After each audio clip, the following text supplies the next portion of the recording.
is possible to attain a healthy stature of our body and our being until death.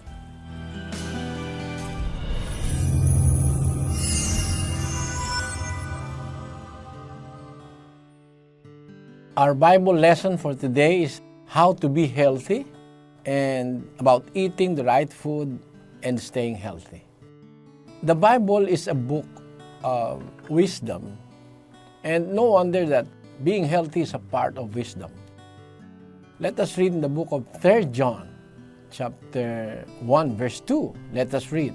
Beloved, I wish above all things that thou mayest prosper and be in health, even as thy soul prospereth. This is the pronouncement of one of the disciples of the Lord Jesus Christ in the first century Christian church. You will notice that as far back as 2,000 years ago, ministers of Christ like John are concerned about the health of the people they are shepherding.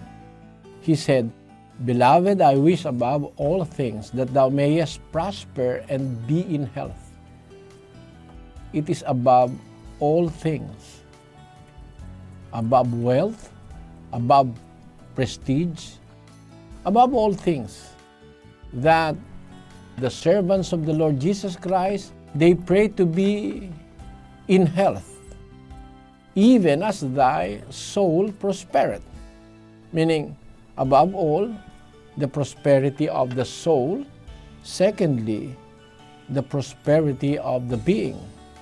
To be in health and it may prosper. Although it is a common knowledge among people, even among scientists, that as we grow old, our health deteriorates, this verse tells us something very different. There must be prosperity in health, even as the soul of Christians prosper because of the teachings of the Lord Jesus Christ. So, the common knowledge of people that health will deteriorate is not the truth. The health of a person can prosper, even as the souls of Christians do prosper by hearing the admonitions and the teachings of God. How can that be? Is it possible that your health may prosper? Of course, if you are not a Christian, you may be a victim of addiction in alcohol, in tobacco, and other vices that cause the deterioration of health.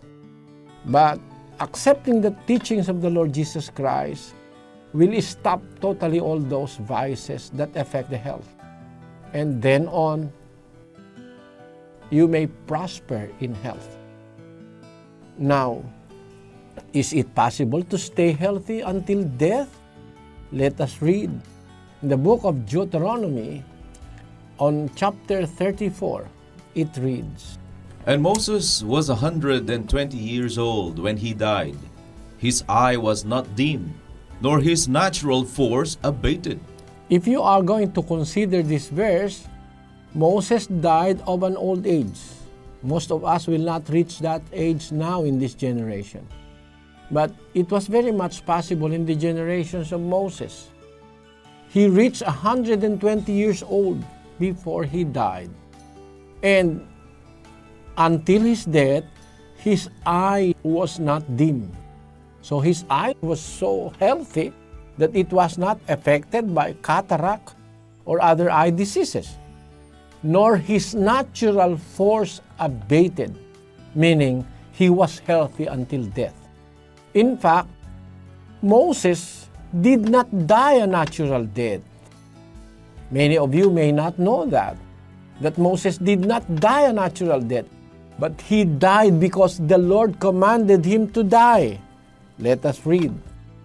In the book of Deuteronomy again, it says, Get thee up into this mountain Abarim, unto Mount Nebo, which is in the land of Moab, that is over against Jericho. And behold the land of Canaan, which I give unto the children of Israel for a possession. and die in the mount whither thou goest up, and be gathered unto thy people, as Aaron thy brother died in Mount Hor, and was gathered unto his people. If you notice the verse, the Lord said, go up into the mountain. That is in verse 49. And on verse 50, and die in the mount whither thou goest up. You see? Moses is dying by the commandment of God. He is not dying a natural death. He did not die because of sicknesses and diseases, because he is healthy. So it is possible to attain a healthy stature of our body and our being until death. Until death. And we can die by the commandments of the Lord. Imagine, die in the mount whither thou goest up. That is the pronouncement of the Lord to Moses. I'm just proving to you by these verses that a servant of God may prosper, not only in the soul, but in health. That is the wish of faithful minister of the Lord Jesus Christ regarding the servants of the Lord. But how can we maintain? You see, for me, when I have learned all these things, it is a little bit late, because I was old when I have realized these things in the Bible. But I have no regrets, because I can teach other people what I have known in the Bible. And what I have known is a very important thing for us to consider. That the Bible teaches us to be prosperous and healthy in soul and in the body. What are the ways of the Bible?